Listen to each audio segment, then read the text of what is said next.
The Florida Gators are finally leaning into building their front office for the 2025 season.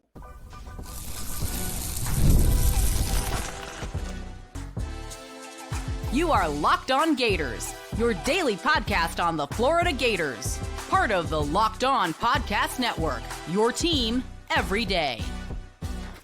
Hello, and welcome back to another episode of Locked On Gators, part of the Locked On Podcast Network, your team every day. Thanks for making Locked On Gators your first listen of the day every day. We are available daily and free wherever you listen to the podcast and on YouTube. Happy Monday. I am Brandon Olsen. Find me on Twitter at WNS_Brandon. Find all my written work with New York Giants on SI. Third overall pick.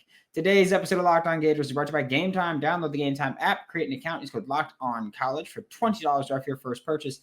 And it came out late last week and throughout the weekend that the Florida Gators are going to be adding to their front office this offseason. They're doing interviews to try to add players, which we'll talk about the candidates that came up and interviewed this past weekend.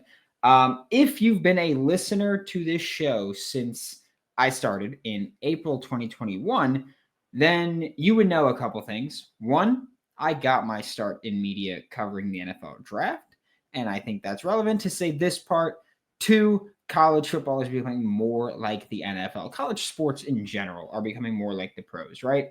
And that's something that we've talked about a lot here, where we typically on Locked On Gators will look at the NFL draft similar to high school recruiting for college football teams, right? Or college sports. That's the similarity, their first introduction is more hit or miss, things like that. Then we look at the transfer portal, like how we look at free agency in pro sports, because of course it's guys leaving for whatever reason to go to a new place and get playing time, money, whatever it may be. But the big difference with college compared to the NFL is that in the NFL, it's typically, hey, we signed this guy for a 3-year contract, 2 years guaranteed, which means that unless you decide to get rid of him or he decides to retire, you've got him for 2 years. The big difference with college football is guys just leave at will, right? I mean, not to talk about him incessantly, but Jaden Rashada, right?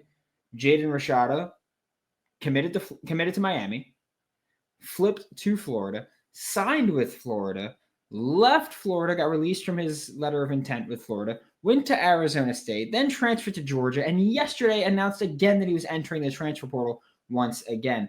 And that's just a lot. And for me, that's just an interesting thing to kind of think about, where guys leave. I mean, it's going to be his, fourth commitment? It's crazy. And there's people like Malachi Nelson, who was the number one player in the country, went to, I believe it was USC, and then transferred to Boise State and is now transferring to UTEP. It's different than the NFL, right? In the NFL, if someone's a journeyman, it's because they keep getting released or they've been in the league for a long time signing 1-year contracts. Now, that's the harder part. If we're being honest, that's the harder part. Because in the NFL, you don't have to deal with, the Titans calling Mike Evans and going, hey, man, why don't you just leave after this year? Come on over. We'll give you a ton of money, playing time, all that stuff. In college, you got to deal with that. In college, a lot of players get phone calls from someone or texts from someone or Instagram DMs from someone from another school saying, hey, are you happy there? You could just hit the portal after this year. Come here. We'll give you a ton of money. We'll set you up. We've got a good quarterback coming in, all that stuff. It's very different. And I think that that's why we've been talking about the importance of adding a general manager, adding to the front office. Right now, Jacob LaFrance is the general manager. From what we've been told, he's going to keep that role as general manager of the Florida Gators.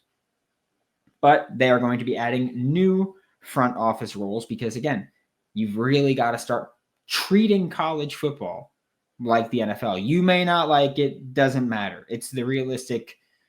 I guess it's our realism right now. That's what it is. It's our reality, where you've got to start treating college football like the NFL or you're going to fall behind. And having a general manager isn't new. Florida They added the general manager in Jacob LaFrance. They gave him that official title. But it's not like they were one of the revolutionary schools to do it. They've been around for years now, general managers. Pretty much since NIL, it became there's guys that are treating it like a salary cap and like an NFL team, like salary cap and draft. There's schools that have been doing that for years now. And there's group of 5 schools that have been doing that. That's not new. So Florida, you got your general manager. Now they're building around the general manager. And I've got no problem with Jacob LaFrance being there. My understanding is that he's more focused on the actual just roster building part of it. I would imagine mostly through recruiting and scholarship management. But now Florida's looking to add, we'll say, an arm to the front office that is going to deal with the contracts and treating it like a salary cap, because don't forget, revenue sharing starts it's either June 1st or July 1st of 2025, meaning that schools will have money they can directly pay to athletes. Other schools are going to mix and match it in a ton of different ways. Florida, and here's another thing. It's the estimated cap is going to be $20.5 million, which means that Florida will, I guess, have $20.5 million to spend on athletics, but that's athletics. That's not just football. It's not just basketball. It's all athletics. And NIL collectives will still be a thing. So each school gets, we'll say Florida is going to have a cap of $20.5 million. They will have that $20.5 million to spend from the school, and they will still have Florida Victorious. Okay. So schools, I think what's going to happen with this rev share is that schools toward the bottom will now get to spend more money, because there's a lot of schools who just don't get NIL like that. And so when they're allowed to use school revenue there, maybe they can be more competitive. Maybe a small school in California says, you know what, we can revenue share, we could pay these kids now. We're going to go all out for a QB. Keep a star QB home. And we build around him best we can, and see if that helps us kind of rev up recruiting and rev up more money coming in revenue, and get more boosters to contribute to the collective, and try that. So I think that the floor raises for a lot of teams, but I still think the teams at the top that pay the most through NIL are still going to pay the most through NIL. So I don't know how much it changes that way. But also Florida is looking to add to their NIL, or add an NIL department that focuses on getting Florida Gators NIL opportunities that are actual NIL opportunities. Because don't forget, we talk a lot about NIL of just money, and that's fine. Which, speaking of, when I get my money.com, but we talk about it like money, and that's it. When really NIL, the described purpose of it, and I say described purpose because I don't believe that genuine intentions there. But the described purpose of it was so that players could profit off of their name, image, and likeness. Essentially, the purpose of it was so that players can make money with endorsements and make money in that way, sponsorships. Florida's looking to add an in-house arm to do that. They're way behind on that one, which I keep bringing that up with not being one of the trailblazers with general managers, not being one of the trailblazers with an in-house NIL agency, but marketing agency, we'll say. But I keep bringing those up because while it's fun and exciting for Florida, they've been behind because of the administration. And I'm going to throw that one out there as well. I don't care about burning bridges with the administration. Be better at your job, and that won't be a thing. But I just want to throw that out there, that Florida's doing these things, and it's great to finally be adapting. But I also want to acknowledge that they are doing it because they're being held back by the administration, and now they're finally getting the freedom to do those things. So that would be awesome, or that will be awesome whenever they make these hires, which are expected to come this month. We will talk about some of these specific candidates that were interviewed when we get back with Locked On Gators. From big upsets to game-winning drives, the NFL playoffs are better with FanDuel, because right now new customers can bet $5 and get $200 in bonus bets guaranteed. That's $200 in bonus bets, win or lose. The FanDuel app gives you everything you need for live bets, same-game parlays, and so much more. I mean, I'm just saying, the Patriots yesterday, massive underdogs beat the Bills, then fired Gerard Mayo, and they also screwed themselves out of the first pick. But it's still massive underdogs. A lot of money to be made there. Just visit FanDuel.com to join today and get started with $200 in bonus bets. That's FanDuel.com. Make this playoff season unforgettable with FanDuel, an official sportsbook partner of the NFL. Thanks for making Locked On Gators your first listen of the day every day. We are available daily and free reviews of the podcast and on YouTube. And the Florida Gators interviewed 4 candidates for this front office role, focused on contracts and cap management. And it's clear when you look at the names that they interviewed that they likely spoke to Philadelphia Eagles general manager Howie Roseman. Okay, Howie Roseman, if you don't know, is a Gator grad, and he's the general manager of the Philadelphia Eagles that has been there for 12 years, I want to say. It's 12 years that he's been there, and that's relevant because some of the names that he is looking at, or some of the names that he's spoken to, has been, or some of the names that Florida's spoken to, have been on the Philadelphia Eagles front office at some point through their careers, through Howie Roseman's tenure, and Howie Roseman, again, Florida alumni. It's clear they've spoken to him because everyone they've spoken to, except for Nick Polk, has been with the Philadelphia Eagles in some way, form, or fashion. Okay? And, of course, that's relevant because the Philadelphia Eagles, Howie Roseman, one of the best general managers in football, as much as I hate to admit it, he kind of just goes through the draft and says, you know how everybody says, oh, this is the best guy, but he's falling for whatever reason? Draft him. He gets a lot of credit for that. Contracts, he's done pretty well. Trades, he's done extremely well. So it makes sense that the Florida Gators would reach out to an alumni with that experience in running an NFL team successfully and would then say, hey, what about these guys? Do you think they could do the same for us? Because also the Eagles were not a good team when he took over. I believe he took over right after Chip Kelly got fired, if I'm not mistaken. So there's that. The biggest name that the Florida Gators spoke to is Dave Caldwell. And a lot of you may remember that name of Dave Caldwell because he was the Jacksonville Jaguars general manager.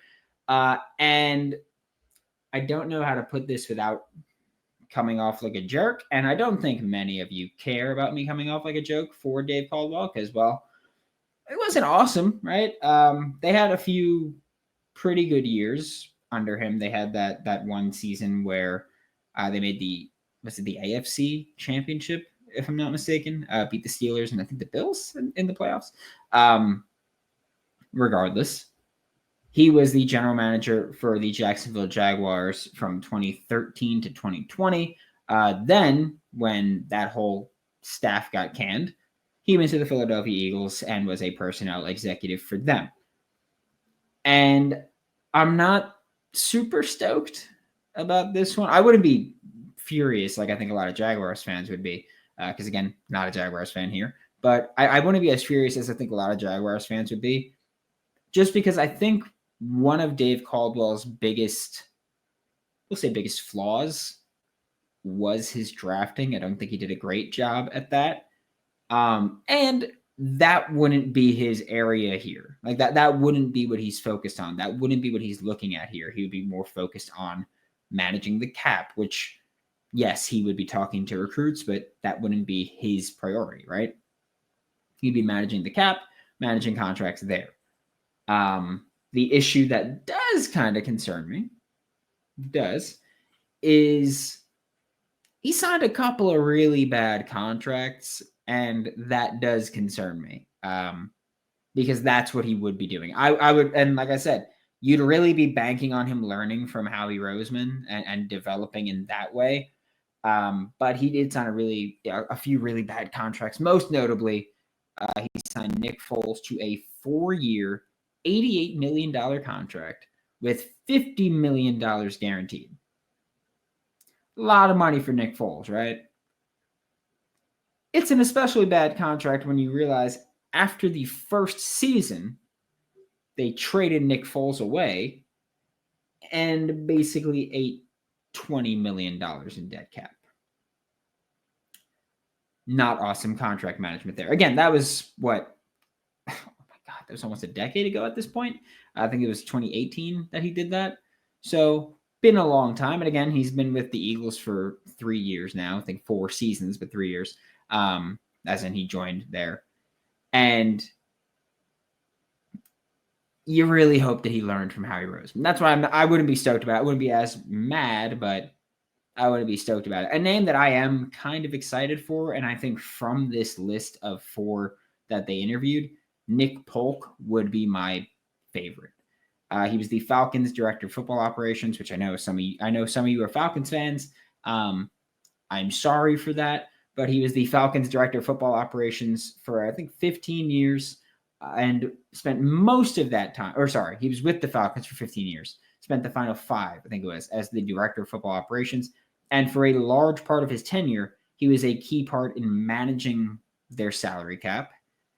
And I don't think they did too poorly there. Had a couple of bad free agent contracts, but most of them were you can get out of it after a year or two, which for me doesn't make it that bad of a contract. Like if you can sign someone to a big deal, yeah, it might look bad if they don't work out, but if you can give yourself an out, it makes it look better. At least I liken that to the Daniel Jones contract, which the Giants gave Daniel Jones a huge contract, paid him $40 million per year on average, but they can get out of it after the second year without much of a dead cap hit. And that's so I'm like, yeah, you gave him a lot, but at least you can get out of it after the second season. And that's something where, you build your little escape hatch, right? One thing with Nick Polk that I think Florida would like with him, and I think it's something that I like about him, is that I think he would take a pretty analytic-based approach to things. And I know people hear analytics and all of a sudden start freaking out. I don't mean that you live and die by the analytics. I mean that analytics do often play a part in negotiating NFL contracts and finding out the true value for players. And Nick Polk was with the Atlanta Falcons, and Thomas Dimitroff, who was the general manager for a long time at the Atlanta Falcons, who I think I like more than Falcons fans do. But Thomas Dimitroff, after leaving the Falcons, started a company called Sumner Sports, which is an analytics firm that works with every NFL team. And so the way that I look at it is you've got at least a very close tie to someone who has strong analytical presence, we'll say. That, yeah, Thomas Dimitroff might have made some bad decisions. Thomas Dimitroff might not have been good enough, but he did start an analytics firm that every NFL team looks like. So just because he was bad at running the also not that bad at running the organization, because he did have a very long tenure with the Falcons. So he might not have been awesome at running an NFL team, but he clearly provides value. And so if you bring in Nick Polk and he knows Thomas Dimitroff directly, you know someone that will bring value. And so I would look at that. And also, as much as you don't like to admit it, every college football team and every NFL team uses analytics to make important decisions with their roster and with their game management. So looking at that and knowing, hey, you've direct tie to Sumner Sports, I'd look at that as a plus. And so from these 4, Nick Polk would be my favorite guy of these 4. But again, it's tough to have a really, really hard stance on some of these things. But just reading the tea leaves, Nick Polk would be my favorite. There's 2 more names we're going to talk about, and we will get to those when we get back with Locked On Gators. Attending the new 12-team college football playoff game, it's an incredible experience that brings fans together like never before. And I remember the excitement of past playoff games, and I can't wait to make new memories with the updated format and extra teams involved. Hopefully no blowouts again, because wow, blowout central so far. But we're getting ready to wrap this up, right? If there's a game going on near you, Game Time has a new feature called Game Time Picks. It makes getting tickets for events even easier. It filters out the fluff to show you only incredible deals on great seats, so you don't have to waste time searching through thousands of tickets. I bought Knicks tickets. I went to the Knicks at Wizards December 29th, I think the date was. Bought them the day before. Take the guesswork out of buying tickets at Game Time. Download the Game Time app, create an account, use code Locked On College for $20 off your first purchase. Terms apply. Again, create an account, redeem code Locked On College for $20 off. Download Game Time today. Last minute tickets, lowest price guaranteed. Thanks for making Locked On Gators your first listen of the day every day. We are available daily and free wherever you listen to the podcast and on YouTube. And the last two names that we are going to talk about, because again, the Florida Gators interviewed Dave Caldwell. They interviewed Nick Polk. Nick Polk will be my favorite. Dave Caldwell will be the most notable name there. But they also interviewed Matt Lindsay and Rick Mueller. I think that's how it's pronounced. And we'll start talking about Matt Lindsay, who would probably be my second most likely addition, but I do have a big concern with him, which we'll talk about. But Matt Lindsay was one of the first true general managers of college football. General managers have been around, or of a college football program. General managers have been around. Again, they started getting prominent maybe a decade ago. And Ole Miss had Matt Lindsay hired about 6 years ago, I think it was. And he was a general manager for a couple of seasons. So he's got experience being the general manager of an SEC program, which is different from a Dave Caldwell being a general manager of an NFL team. Obviously, ideally, you find someone that has both, but those don't exist right now. And I would think that Matt Lindsay's experience with the Eagles front office would help. And I want to make this specification or this clarification where we talked about Dave Caldwell recently being with the Philadelphia Eagles, and hopefully that will help negate some of the poor decisions he made there. Matt Lindsay was with the Eagles a long while back and was a general manager before NIL really became a thing. So he was a pro and college scout. Hopefully his opinion would go to general managers for both draft picks and free agency. And so he would have a hand in assessing that value. I would be concerned with his actual ability to assign real value to college kids, because obviously in the NFL, you can say, hey, there's this much money. We want to spend this percentage on a QB. We want to spend this percentage on that. But it's also spending on guys for 53-man rosters, right? Where in college, you're going to be assessing way more players at each position. So it's not even going to be translatable percentage-wise. There's way more players that play in college football games. And again, the roster is basically double the size, and the cap is not the same size. So I'm interested to see how that would shake out. And his ability to, again, assign that value, because that's never been the thing he's had to do. When he was a pro and college scout with the Eagles, he wasn't the one assigning value. He would give an opinion, and other people in the front office would use that opinion to assign value. And so that was never really his job. It's also way different when we talk about ages and whatnot, because that's way more relevant in the NFL than in college.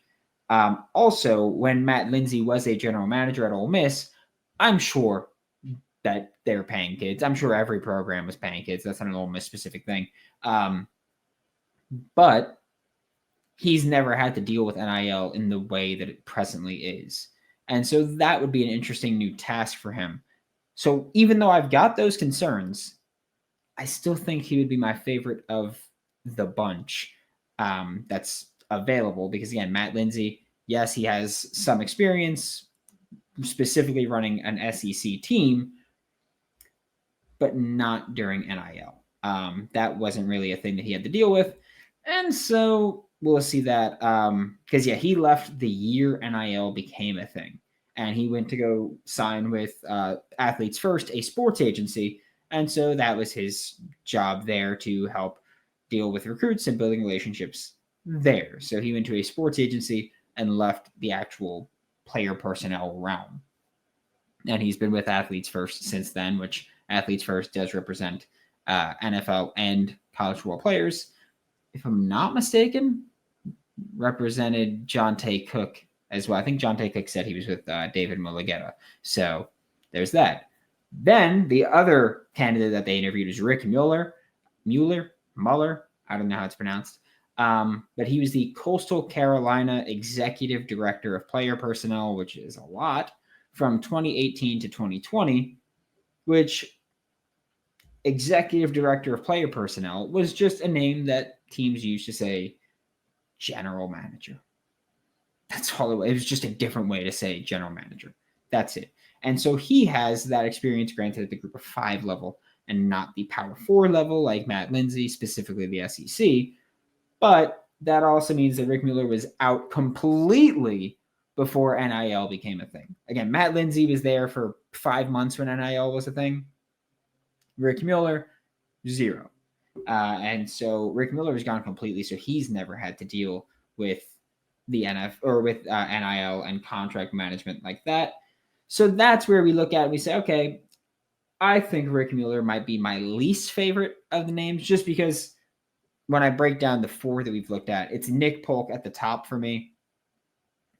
Plenty of experience managing a cap, plenty of experience managing contracts, and has direct ties to an analytical firm that I do trust they would use, because I know for a fact Florida uses analytical firms. So there's that. I think he'd be at the top of the list. Then I would have Matt Lindsay, again, one of the first true general managers for a college football program, specifically in the SEC, front office experience with the Philadelphia Eagles. I would be interested in him, just a little skeptical of his ability to assign value to players. Then I'd probably say Dave Caldwell, NFL general manager. Didn't have a ton of bad contracts, but the one that he really messed up was a really big one. But again, it was at quarterback, so those are always pretty bad contracts in free agency, it feels like. And then there's Rick Mueller. Again, Coastal Carolina executive director of player personnel. I don't like having someone there that's not been with an SEC program. He was with the Philadelphia Eagles around the same time as Matt Lindsay. And he is currently the director of player personnel for the Arlington Renegades of the UFL. I don't know how relevant that is to assessing or assigning value, just because, if I'm not mistaken, the UFL contracts aren't super fluid, right? They're pretty rigid. So you're not doing a lot of the contract work. And that gives me a lot of skepticism for you being able to do it. And so Rick Mueller would, I think, be my least favorite of the additions if I had to pick. But again, it's hard for me to really draw a hard opinion on players and have a hard on these candidates and have a hard stance on these candidates when they're going to be doing so many things that we will not know about, and 2, it's going to be a lot of opinions being thrown into this, and so it's hard to even know what is going to be them and what is going to be other people. But that's football, right? Thanks for making Locked On Gators your first listen of the day every day. We are available daily and free reviews in the podcast and on YouTube. We will be back tomorrow, talk more Florida Gators football. For Locked On Gators, I'm Brandon Olsen. Don't forget to follow me on Twitter at WNS_Brandon. Find all my written work with New York Giants on SI, and I will see you all next time.